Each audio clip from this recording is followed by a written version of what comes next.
ମନରେ ଗୋଟେ ପ୍ରଶ୍ନ ଉଠେ, ମୁଁ ଏବେ 1000 ବର୍ଷ ବଞ୍ଚିବି, ଠିକ୍ ଅଛି।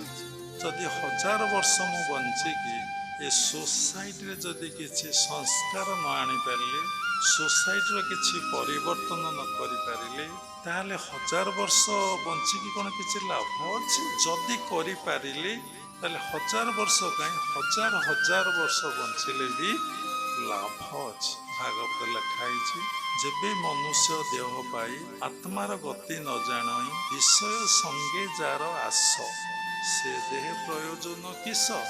ସେମିତି ଦେହଟେ ରହିକି ଲାଭ କ'ଣ ଅଛି? ତେଣୁ କୋଉଠି ଭଗବତ ଗୀତାରେ ଅଛି ନା, ଚତୁର୍ଥ ଅଧ୍ୟାୟର 29 ଶ୍ଲୋକ ଲେଖା, ଅପାନେ ଜୁହତି ପ୍ରାଣଂ ପ୍ରାଣପାନ ତଥା ପରେ ପ୍ରାଣପାନ ଗତିରୁଦ୍ଧା ପ୍ରାଣାୟାମ ଅପରାୟଣ। ଚତୁର୍ଥ ଅଧ୍ୟାୟର 29 ଶ୍ଲୋକଟା ହେଉଛି କ୍ରିୟା।